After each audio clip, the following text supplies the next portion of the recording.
Hello students, in today's lecture number 12 on ray optics and optical instrument, we shall have discussion on refraction through a prism. एक prism के ऊपर जब हम light गिराएंगे तो वो किस तरीके से रिफ्रैक्ट होती है इसके बारे में हम जानेंगे। तो a ray of light suffers to refraction. देखिए प्रिज्म की यदि मैं बात करूं तो यदि प्रिज्म हम कंसीडर करें तो मान लीजिए एक प्रिज्म है जो हम कंसीडर कर लेते हैं। ठीक है, ये एक प्रिज्म है, इसका ये पॉइंट ए मान लेता हूँ, इसको बी मान लेता हूँ और इसको सी मान लेता हूँ। ये जो वी सी है ये बेस ऑफ द प्रिज्म है। वी सी क्या है? बेस ऑफ द प्रिज्म है। और ये जो एंगल है ये प्रिज्म एंगल कहलाता है, आप जानते हैं। ठीक है, consider that A B C is a prism. ठीक है, इसके ऊपर कोई लाइट रे आप गिराइए। मान लीजिए ये लाइट रे है, ये लाइट रे, ये पी क्यू, मान लीजिए एक लाइट रे आपने इस पर इंसिडेंट की और इसको नाम दे देता हूं मैं पी क्यू। क्या नाम दे देता हूं? P Q. ये यहाँ पर इसको पॉइंट को नाम दे देते हैं क्यू। ठीक है, ये पी क्यू एक लाइट रे है जो इस प्रिज्म के ऊपर गिराई है। आप जानते हैं इस प्रिज्म का जो ये सरफेस ए बी है ये रिफ्रैक्टिंग सरफेस कहलाता है और दूसरा रिफ्रैक्टिंग सरफेस ए सी है। और ये प्रिज्म कैसा है? सॉलिड प्रिज्म है, यानी इस प्रिज्म के अंदर जो है आपने ट्रांसपेरेंट रिफ्रैक्टिंग मटेरियल भरा हुआ है। ठीक है, तो ऐसे केस में आप देखिए ये लाइट रे जो पी क्यू आपने इंसिडेंट की है, जो प्रिज्म ए बी सी के सरफेस ए बी जो कि रिफ्रैक्टिंग सरफेस है इस पर इंसिडेंट की, तो ये कितने रिफ्रैक्शन सफर करेगी? 2 रिफ्रैक्शंस। कितने बार रिफ्रैक्शन होगा इसका? 2 बार रिफ्रैक्शन होगा on passing through a prism.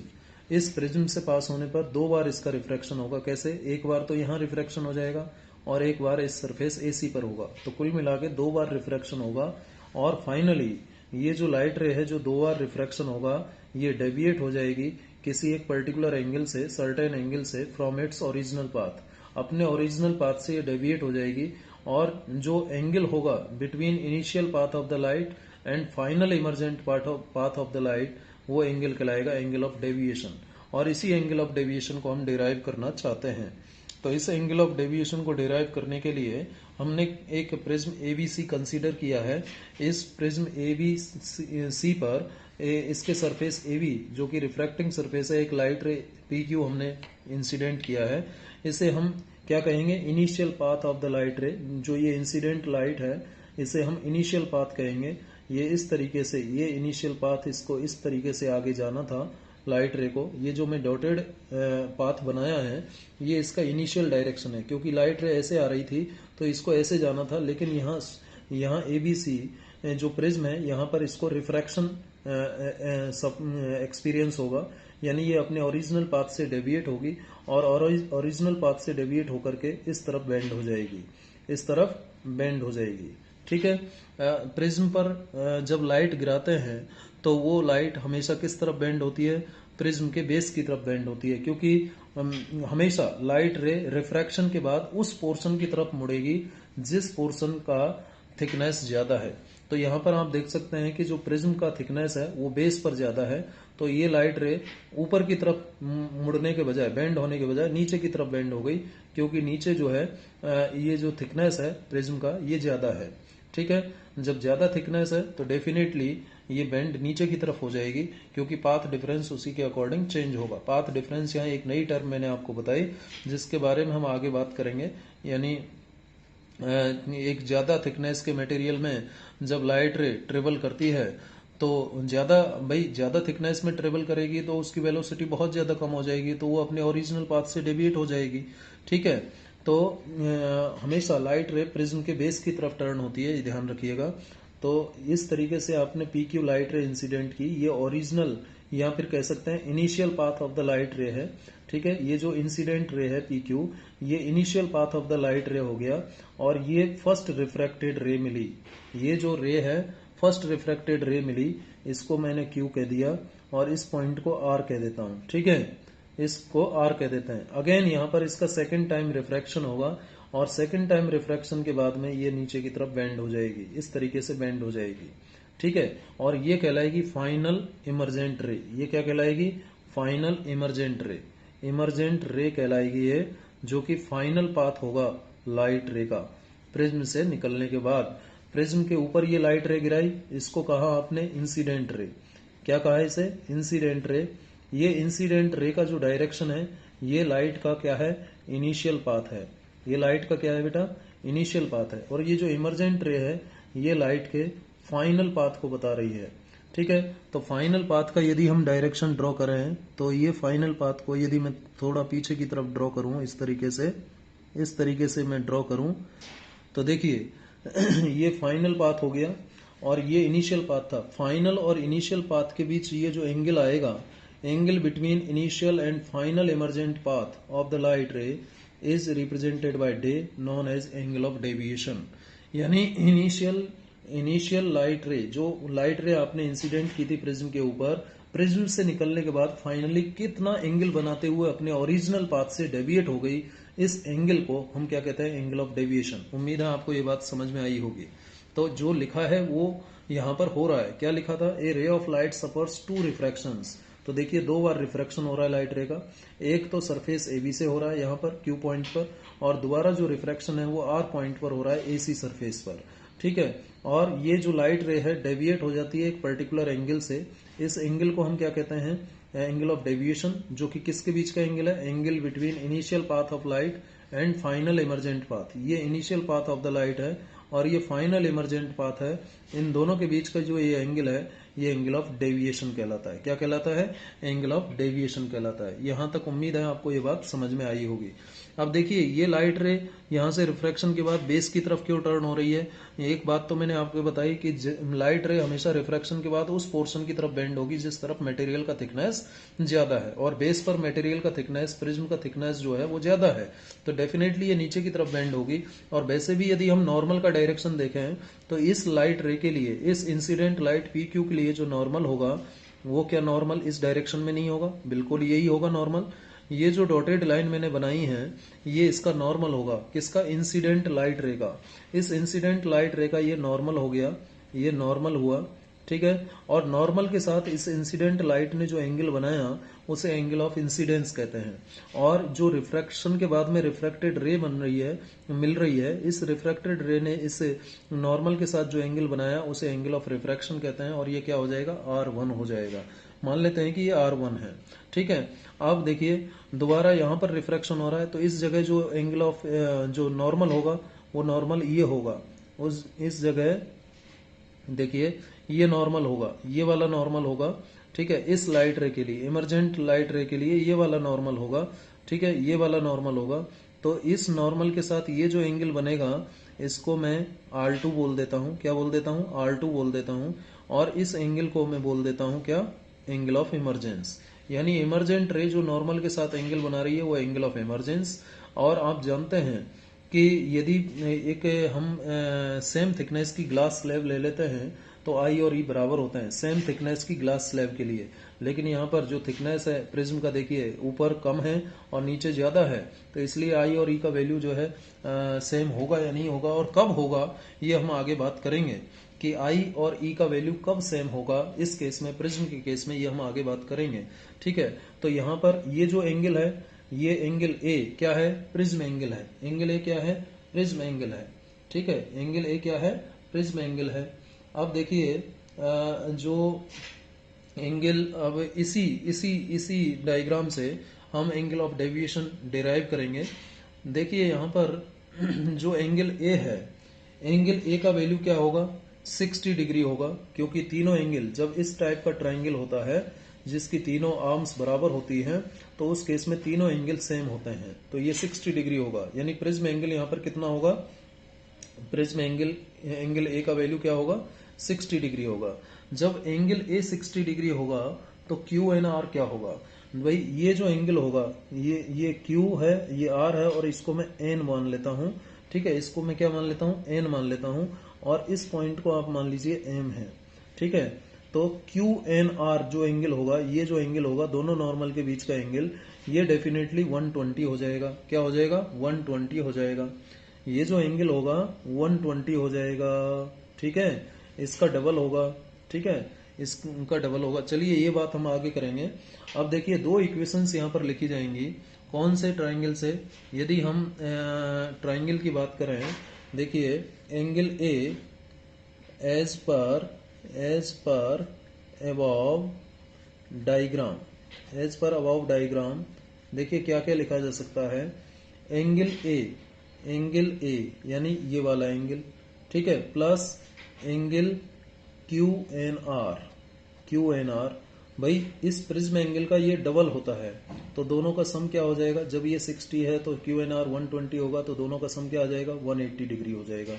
इसको मैं इक्वेशन नंबर 1 मान लेता हूँ। समझ में आई होगी, उम्मीद है आपको ये बात समझ में आ गई होगी। भाई जब तीनों आर्म्स बराबर होती हैं ट्राइंगल में, तो उस केस में तीनों एंगल क्या हो जाएंगे?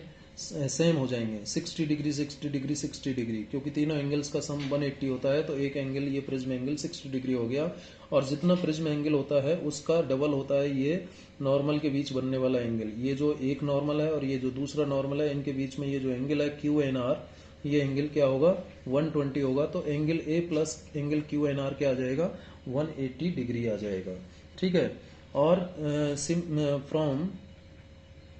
From triangle Q N R, इस ट्राइंगल की यदि मैं बात करूं, ये जो हमने लिखा क्यू एन आर कौन सा ट्राइंगल है? ये नीचे वाला क्यू एन आर, ये नीचे वाला जो ट्राइंगल आपको दिखाई दे रहा है क्यू एन आर। इस ट्राइंगल में मैं क्या लिख सकता हूं बेटा?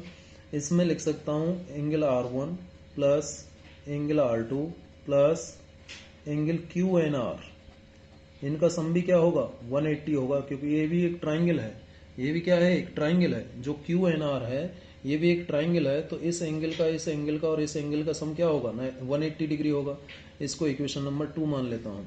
अब इसको बार बार हम एंगल ए नहीं लिखेंगे, ए लिख सकते हैं। ये भी एंगल है, R1 अंडरस्टूड है, लेकिन हमने R1 R2 लिखा है। तो यदि इक्वेशन 1 और 2 का हम कंपेरिजन करें यूजिंग इक्वेशन 1 एंड 2, देखिए इक्वेशन 1 और 2 का राइट साइड बराबर है, तो जो लेफ्ट साइड होगा वो भी बराबर हो जाएगा। Angle A plus angle Q N R बराबर हो जाएगा किसके? R1 plus R2 plus angle Q N R हो जाएगा, यानी ठीक है, क्योंकि राइट साइड बराबर है तो लेफ्ट साइड दोनों की बराबर हो जाएंगी। तो यहां से इसको लिख सकते हैं A plus Q N R cancel हो गया, तो ये अभी खत्म कर लीजिए इसको, R1 प्लस R2, यानी A इज इक्वल टू क्या आ गया? A is equal to finally हमारे पास आ गया R1 प्लस R2। ये एक इक्वेशन निकल के आया। जो प्रिज्म एंगल है दोनों एंगल ऑफ रिफ्रैक्शन के सम के बराबर होता है। ये यहां से ये बात कंक्लूजन ड्रॉ हुआ। एंगल ए का वैल्यू R1 प्लस R2 के बराबर होता है, R1 प्लस R2 के बराबर होता है, ए का वैल्यू आ गया। अब देखिए जो एंगल ऑफ डेविएशन है ये डेल किसके बराबर होगा? ये एंगल ऑफ डेविएशन किसके बराबर होगा? Angle of deviation, now angle of deviation जो कि किसके बराबर है? एंगल ऑफ डेविएशन क्या है? Angle between initial path of light रे and final emergent path of light रे, final emergent path of light रे, इनके बीच का जो एंगल ऑफ डेविएशन होगा विल बी क्या होगा? अब इस डेल का वैल्यू मुझे चाहिए, डेल का वैल्यू क्या होगा? देखिए डेल का वैल्यू क्या होगा यदि हम ट्राइंगल की बात करें, कौन से ट्राइंगल की बात करें? MQR, ठीक है, यूजिंग, यहां लिख देता हूं मैं कौन से ट्राइंगल का यूज करके, यूजिंग ट्राइंगल MQR, ठीक है, MQR ट्राइंगल का यूज करके आप डेल की वैल्यू लिख सकते हो। कैसे? देखिए ये जो ट्राइंगल ऊपर दिखाई दे रहा है बेटा आपको MQR, ये ट्राइंगल दिखाई दे रहा है MQR, इसमें ये वाला जो एंगल है डेल, ये एक्सटीरियर एंगल होगा, और जो ये अंदर वाले एंगल हैं ये इंटीरियर एंगल होंगे। कौन कौन से? MQR, एक तो ये एंगल हो गया MQR, ये वाला एंगल, और एक एंगल हो गया MRQ, ठीक है। यदि मैं इससे रिप्रेजेंट करूं तो देखिए MQR तो हो गया ये वाला एंगल, ठीक है, और MRQ हो गया ये वाला एंगल। तो ये जो दोनों ग्रीन पेन से मैंने एंगल बनाए हैं, इन दोनों का सम, ये दोनों इंटीरियर एंगल है इस ट्राइंगल के, और ये जो डेल है ये एक्सटीरियर एंगल है। तो exterior angle is equal to sum of interior angle होता है। तो यहां से डेल का वैल्यू क्या लिखा जाएगा? डेल का वैल्यू हो जाएगा, डेल तो हो गया एक्सटीरियर, और इंटीरियर कौन कौन से हैं? Angle M Q R plus angle M R Q. ठीक है, ये इंटीरियर एंगल है। तो इस तरीके से लिख दिया। अब क्वेश्चन बनता है कि एम क्यू आर क्या होगा और एम आर क्यू क्या होगा। अब देखिए, इसी ट्राइंगल की हम हेल्प लेकर के एम क्यू आर निकाल सकते हैं। आप यदि इसमें देखें तो जो ये एम क्यू आर है, यानी ये ग्रीन पेन से बना हुआ जो एंगल है, इस एंगल का वैल्यू मुझे चाहिए। तो इस एंगल को क्या लिखा जा सकता है? M Q N. ये पूरा एंगल लूँ मैं, ये पूरा एंगल लूँ, कहाँ से कहाँ तक? यहाँ से यहाँ तक, यहाँ से यहाँ तक। ये जो पेंसिल से मैंने बनाया है, ये जो टोटल एंगल होगा, इस टोटल एंगल में से R1 माइनस कर दो, तो ये क्या आ जाएगा? एम क्यू आर आ जाएगा, एंगल एम क्यू आर आ जाएगा। टोटल एंगल कौन सा हुआ? M Q N. इस टोटल एंगल को लिखेंगे तो कैसे लिखेंगे? M Q N. M Q N में से ये R1 माइनस कर दो, तो ये वाला एंगल आ जाएगा। वैसे ही यदि आपको ये वाला एंगल चाहिए, तो total angle M R N, यानी इस टोटल एंगल में से ये टोटल एंगल हुआ। ठीक है, यहां से यहां तक का एंगल एम आर एन में से क्या माइनस कर दें? R2, तो ये वाला एंगल आ जाएगा। तो लिखिए, तो एम क्यू आर क्या हो जाएगा? एम क्यू आर हो जाएगा आपका, यहाँ नेक्स्ट इक्वेशन में एम क्यू आर लिखें तो एंगल एम क्यू एन में से माइनस कर दें एंगल आर क्यू एन। ठीक है, या फिर सिंपली लिख दें R1। ठीक है, ये हो जाएगा। प्लस एम आर क्यू को क्या लिख सकते हैं?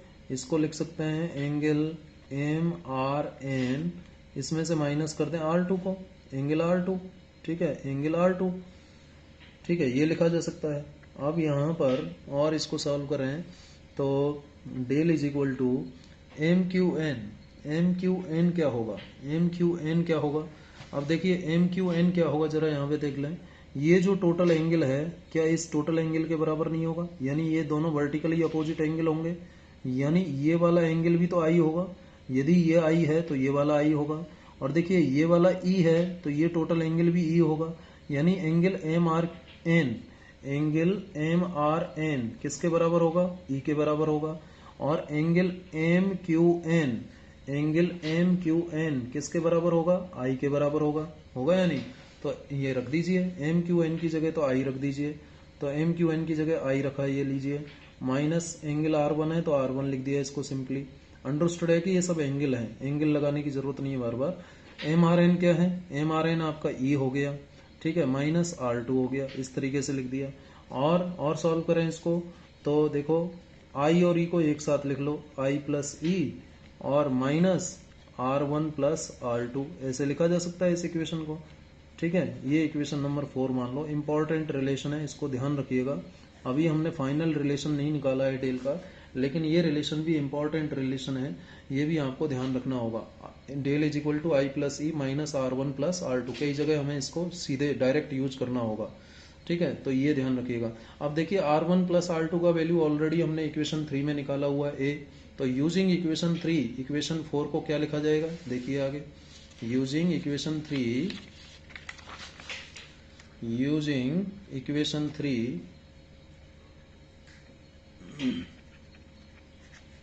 using equation 3, equation 4 may be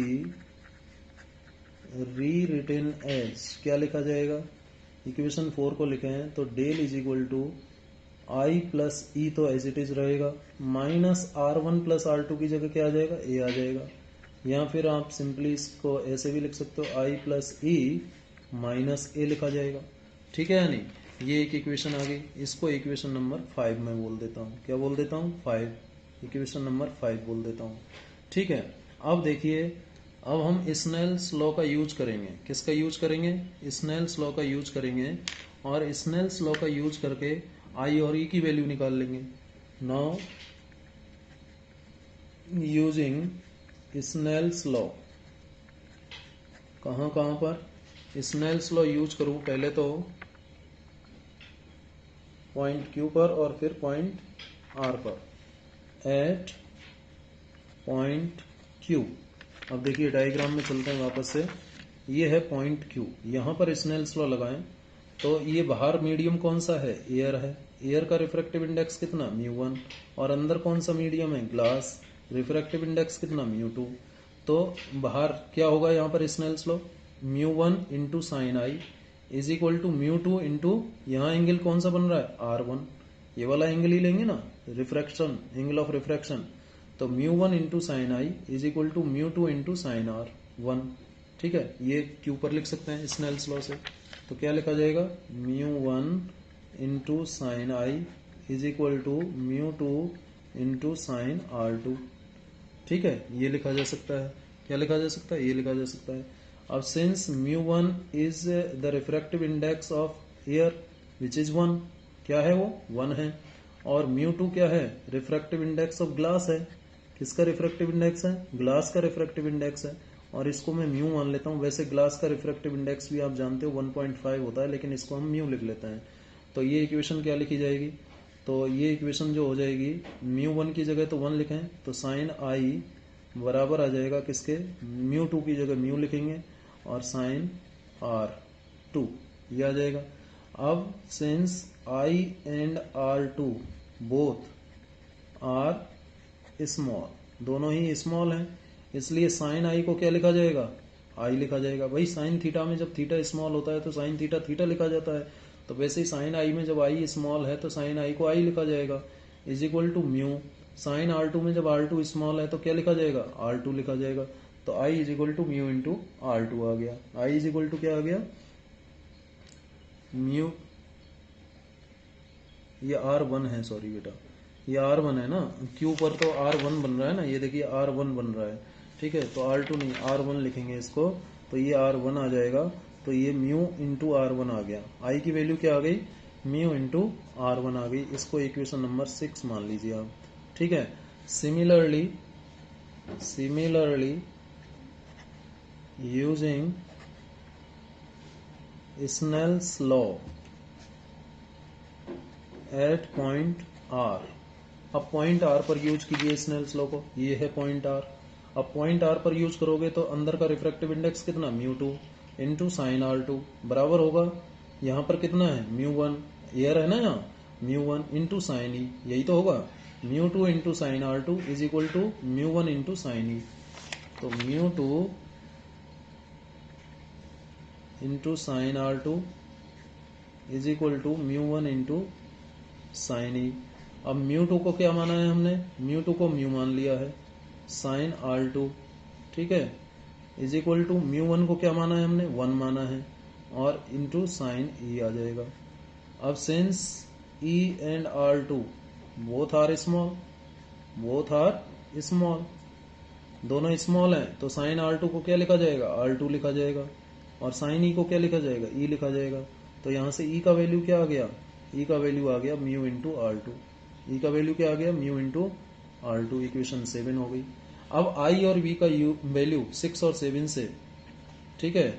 now using equation 6 and 7 का यूज करके इक्वेशन 5 को क्या लिखा जाएगा, मे बी री रिटेन एज, इक्वेशन 5 में बी री रिटेन एज, क्या लिखा जाएगा, डेल इज इक्वल टू आई की जगह क्या रखें, आई की जगह रखें म्यू R1, ठीक है, प्लस ई की जगह क्या रखें, म्यू R2, ठीक है, ई की जगह म्यू R2 रखें, माइनस ए, ये आ जाएगा। और डेल की जगह क्या आ जाएगा, यहाँ म्यू कॉमन आ गया, तो म्यू कॉमन आ गया R1 प्लस R2, ठीक है, माइनस ए। और R1 प्लस R2 को आप पहले से जानते हो क्या होता है, ए होता है, R1 प्लस R2 माइनस ए। अब यहाँ से क्या आ गया, इसको ए कॉमन ले लें तो म्यू माइनस 1 इंटू ए, देखिए आ गया रिलेशन, ये आ गया एंगल ऑफ डेविएशन के लिए रिलेशन, ठीक है। ये जो equation I, equation number 8, this equation 8 represents the relation for angle of deviation. Equation 8 represents, किसको रिप्रेजेंट्स करती है, रिप्रेजेंट्स इक्वेशन, और रिलेशन लिखिए, relation represents relation for angle of deviation, यानी ये एंगल आपको ये बताएगा कि जो लाइट आपने प्रिज्म के ऊपर गिराई है, जो लाइट आपने प्रिज्म के ऊपर गिराई है, वो लाइट प्रिज्म से निकलने के बाद कितना एंगल बनाते हुए अपने ओरिजिनल पाथ से डेविएट होगी, यानी एंगल ऑफ डेविएशन का वैल्यू ये दे देगा म्यू माइनस 1 इंटू ए। जहां पर म्यू क्या है, म्यू क्या है बेटा, वेयर म्यू के बारे में ध्यान रखिएगा। Mu is refractive index. किसका रिफ्रैक्टिव इंडेक्स है? Refractive index of material of prism. Material of prism, prism के अंदर कौन सा मटेरियल है उसका रिफ्रैक्टिव इंडेक्स है म्यू।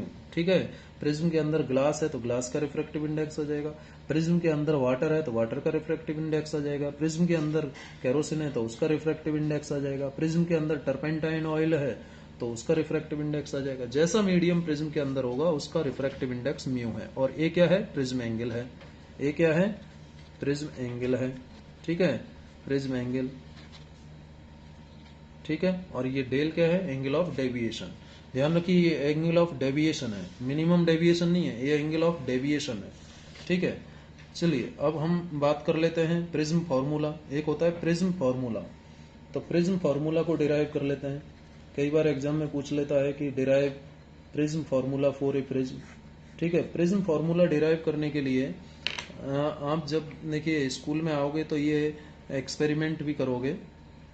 स्कूल में जब आओगे तो ये एक्सपेरिमेंट भी करोगे। कौन सा? प्रिज्म वाला, जिसमें आप एक तरफ क्या करोगे, जैसे प्रिज्म लेओगे। ठीक है, इस टाइप से आप प्रिज्म लेओगे। इस जो एक्सपेरिमेंट करोगे वो मैं बता रहा हूँ आपको कैसे करना है। एक वाइट पेज लेंगे, वाइट पेज पर आप एक लाइन ड्रॉ कर देंगे और फिर ऐसे एक लाइन ड्रॉ कर देंगे और उस पर एक प्रिज्म रख देंगे इस शेप का, और फिर यहाँ 2 पिन लगा देंगे। क्या लगाएंगे? 2 पिन लगाएंगे, ऑल पिन। और फिर इन दोनों पिन्स की इमेज को आप इधर से देखेंगे, इस सरफेस से देखेंगे तो यहाँ कहीं दिखाई देंगी। ठीक है, यहाँ कहीं दिखाई देंगी। तो ये 2 पिन जो लगाई हैं, ये डायरेक्शन हो गया इंसिडेंट लाइट का। किसका डायरेक्शन हो गया? इंसिडेंट लाइट का। यहाँ इनका रिफ्रैक्शन हुआ, यहाँ क्या हुआ बेटा? रिफ्रैक्शन हुआ। फिर रिफ्रैक्शन के कारण ये इधर लाइट रे आ रही है, इस तरीके से आ रही है लाइट रे। ठीक है, इस तरीके से आ रही है। तो ये दोनों पिन यहाँ पर दिखाई देंगी हमें, ये वाली दोनों पिन यहाँ दिखाई देंगी। अब ये जो मैंने लाइट रे बनाई है, ये जो लाइट रे बनाई है, ये इमरजेंट रे हो गई और ये इंसिडेंट रे हो गई। इंसिडेंट रे तो जाना तो इसको इस डायरेक्शन में था, ये इसका इनिशियल पाथ था, लेकिन ये नीचे की तरफ बेंड हो गई, यानी अपने ओरिजिनल पाथ से इस तरीके से बेंड हो गई। अब ओरिजिनल पाथ से जितना एंगल बनाते हुए ये बेंड होती है, इसे कहते हैं एंगल ऑफ डेविएशन। तो हम अलग अलग जगह इन पिन्स को लगाएंगे, अलग अलग एंगल पर। कभी 30 डिग्री पर लगा लेंगे एक बार, नॉर्मल के साथ 30 डिग्री बनाते हुए। ठीक है, फिर नॉर्मल के साथ 45 डिग्री बनाते हुए, फिर नॉर्मल के साथ हम अलग अलग एंगल बनाते हुए इन पिन्स को लगाएंगे। और उस केस में हर केस के लिए, हर एंगल ऑफ इंसिडेंस के लिए हम क्या निकालेंगे? एंगल ऑफ इंसिडेंस ये हो गया आपका, और ये एंगल ऑफ डेविएशन हो गया। प्रत्येक एंगल ऑफ इंसिडेंस के लिए आपको क्या निकालना है? एंगल ऑफ डेविएशन निकालना है। ठीक है भाई, ये आपका नॉर्मल है, ये नॉर्मल का डायरेक्शन है, ये नॉर्मल का डायरेक्शन है। अभी जो डायग्राम मैंने पहले बनाया था वही तो बना रहा हूँ। ये आपका एंगल ऑफ डेविएशन है जिसको आप डेल लिख रहे हो। और ये वाला जो एंगल है नॉर्मल, ये वाला जो एंगल दिखाई दे रहा है आपको ग्रीन पेन से, ये वाला एंगल ऑफ इमरजेंस कहलाता है। क्या कहलाता है? Angle of emergence. और ये अंदर जो एंगल यहाँ पर बनेगा, ये एंगल ऑफ रिफ्रैक्शन R2 और ये R1 कहलाता है, और ये I कहलाता है, ये आप जानते ही हो। ठीक है, और ये प्रिज्म एंगल कहलाता है, ये आप जानते हो। तो इस तरीके से रिफ्रैक्शन होता है। ये एक्सपेरिमेंट आप लैब में आके करोगे। जब different values of angle of incidence के लिए जब आप एंगल ऑफ डेविएशन नोट करोगे तो क्या पाओगे? जब different values of angle of incidence के लिए जब एंगल ऑफ डेविएशन नोट करोगे और फिर उनको एक ग्राफ के रूप में प्लॉट करोगे, यदि एक ग्राफ बनाओगे different values of angle of incidence के लिए, एंगल ऑफ इंसिडेंस को यदि आप एक्स एक्सिस पर ले लें, ठीक है, ये इधर एंगल ऑफ इंसिडेंस ले लें, और इधर इस वाई एक्सिस पर आप यदि एंगल ऑफ डेविएशन ले लें, और जब इस ग्राफ को प्लॉट करेंगे आप, तो ग्राफ कैसा होगा? इनिशियली ये 0 डिग्री है, जैसे 30 डिग्री पर लिया आपने, फिर 45 पर लिया, फिर आप मान लीजिए 60 पर ले रहे हैं, फिर 90 पर ले रहे हैं, ऐसे बढ़ते चले गए। तो यहाँ मान लीजिए पहले इनिशियली क्या आएगा? एंगल ऑफ डेविएशन ज्यादा आएगा, फिर दूसरे जगह पर कम हो जाएगा, फिर तीसरे जगह पर और कम हो जाएगा एंगल ऑफ डेविएशन, फिर क्या होगा, बढ़ने लगेगा, फिर बढ़ने लगेगा। यानी इस टाइप का ग्राफ आएगा बेटा, इस टाइप का। इन सभी को मिला दें तो इस टाइप का ग्राफ आपका आना है। ठीक है, इन सबको मिला दें तो इस टाइप का ग्राफ आएगा, इस टाइप का ग्राफ आएगा। ठीक है, इस टाइप का ग्राफ आएगा। और ये जो वैल्यू है एंगल, देखिए पहले क्या हो रहा है, एंगल ऑफ इंसिडेंस बढ़ाने से पहले एंगल ऑफ डेविएशन मैक्सिमम आया, इनिशियली मैक्सिमम आया। ठीक है, पहले एंगल ऑफ डेविएशन कम हुआ और एक particular value angle of incidence की ऐसी आई जहां पर एंगल ऑफ डेविएशन सबसे कम हो गया, और उसके बाद में एंगल ऑफ इंसिडेंस बढ़ाने से एंगल ऑफ डेविएशन बढ़ने लगा। इस टाइप का ग्राफ आएगा। ये जो वैल्यू आई जहां पर एंगल ऑफ डेविएशन, ये जो वैल्यू है एंगल ऑफ डेविएशन की, ये कैसी वैल्यू है, मिनिमम है, ये डेल एम है, minimum value of angle of deviation है। ठीक है, यहां पर क्या होगा, angle of incidence angle of emergence के बराबर होगा। जब angle of incidence angle of emergence के बराबर होगा तो क्या होगा, मिनिमम डेविएशन आ जाएगा। सबसे कम डेविएशन कब आएगा, जब angle of incidence angle of emergence के बराबर होगा। ये बात एक ध्यान रखिएगा।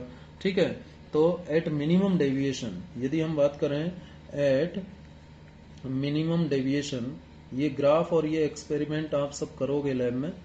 एट मिनिमम लिखिए, एट मिनिमम डेविएशन पर क्या होगा, डेल का वैल्यू किसके बराबर हो जाएगा, डेल एम के बराबर हो जाएगा। और कब होगा ऐसा, जब angle of incidence angle of emergence के बराबर होगा। और एंगल ऑफ इंसिडेंस जब एंगल ऑफ इमरजेंस के बराबर होगा तो उस केस में जब ऐसी स्थिति आएगी जब आई का वैल्यू ई के बराबर होगा और डेल का वैल्यू डेल एम के बराबर हो जाएगा, तो देखिए एक रिलेशन हमने पढ़ा था, del is equal to I plus E minus R1 plus R2। ये रिलेशन हमने पढ़ा था, ये रिलेशन हमने पढ़ा था ना ऑलरेडी, ये रिलेशन हमने पढ़ा था। ठीक है, तो उस केस में जब आई का वैल्यू ई के बराबर हो जाएगा तो डेल का वैल्यू डेल एम हो जाएगा, डेल का वैल्यू क्या हो जाएगा, डेल एम हो जाएगा। तो उस केस में R1 का वैल्यू R2 के बराबर हो जाएगा। ध्यान रखिए, इस केस में R1 का वैल्यू R2 के बराबर हो जाएगा। मैं क्या कहना चाह रहा हूं, जब I का वैल्यू E के बराबर होगा तो ये R1 R2 के बराबर होगा। ठीक है, जब ये परिस्थितियां बनेंगी, जब ये सिचुएशंस क्रिएट होगी, कौन सी situation, when angle of incidence is equal to angle of emergence and angle of refraction at first surface is equal to angle of refraction at second surface. R1 का वैल्यू R2 के बराबर होगा, I का value E के बराबर होगा, तो del का वैल्यू किसके बराबर हो जाएगा, डेल एम के बराबर हो जाएगा। किसके बराबर हो जाएगा, डेल एम के बराबर हो जाएगा।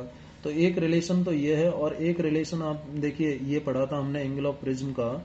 ठीक, A is equal to R1 plus R2 होता है।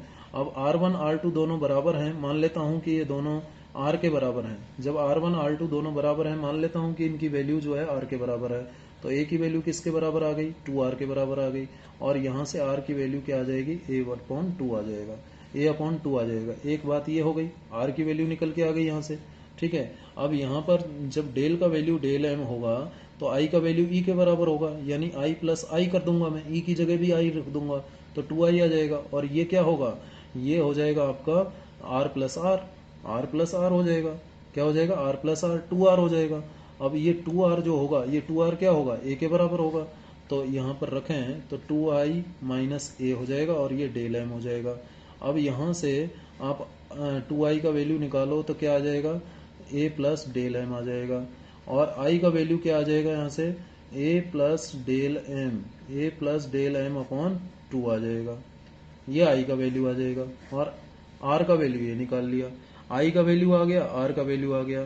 तो refractive index of the prism,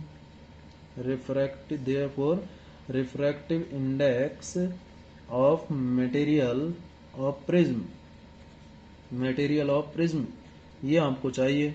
तो म्यू इज इक्वल टू क्या होगा, क्या होता है, sine I upon sine R होता है। ठीक है, sine I upon sine R होता है। तो आई की वैल्यू रखो, sine of A plus del M upon 2, ये आई की वैल्यू है। और आर की वैल्यू क्या है, a/2। तो ये जो रिलेशन निकल के आया, ये रिलेशन क्या है, प्रिज्म फॉर्मूला है। इसे हम क्या कहते हैं, प्रिज्म फॉर्मूला कहते हैं। इसे हम क्या कहते हैं, प्रिज्म फॉर्मूला कहते हैं। ठीक है, तो प्रिज्म फॉर्मूला ये ध्यान रखिएगा, इसे प्रिज्म फार्मूला कहते हैं। ठीक है, तो जब आपको मिनिमम डेविएशन निकालना है, refractive index of the material of the prism दे रखा है, एंगल ऑफ प्रिज्म दे रखा है, मिनिमम डेविएशन निकालना है, तो इस फॉर्मूले का यूज करो। देखिए दो रिलेशन आपके सामने हो गए, एक हो गया del is equal to mu minus 1 into A, ये एंगल ऑफ डेविएशन है, ध्यान रखिएगा ये एंगल ऑफ डेविएशन है, जबकि ये क्या है, ये है डेल एम क्या है, angle of minimum deviation, angle of minimum deviation है। डेल एम का मतलब मिनिमम डेविएशन, जहां पर आई का वैल्यू ई के बराबर और R1 और R2 दोनों बराबर हो जाते हैं, तो ए का वैल्यू क्या हो जाएगा 2R, यानी R का वैल्यू a/2 हो जाएगा और आई का वैल्यू ये हो जाएगा a plus del M upon 2। तो ये जो रिलेशन आया इसे प्रिज्म फार्मूला कहते हैं, ये भी एग्जाम में आता है और इसके ऊपर प्रश्न भी पूछे जाते हैं। तो आज मैंने आपसे बात की इस लेक्चर में कि रिफ्रैक्शन थ्रू ए प्रिज्म कैसे होता है, एंगल ऑफ डेविएशन हम कैसे निकालेंगे और वो किस पर डिपेंड करता है। दूसरी बात हमने मिनिमम डेविएशन की भी की, जिससे हमने प्रिज्म फार्मूला भी डिराइव किया। उम्मीद है आपको ये सारी बातें समझ में आई होंगी। Thank you very much. इससे आगे हम नेक्स्ट लेक्चर में बात करेंगे, तो इस वीडियो को आप बार बार देखिए जिससे कि आपको कन्फ्यूजन ना हो और अपने नोट्स भी बनाइए। धन्यवाद।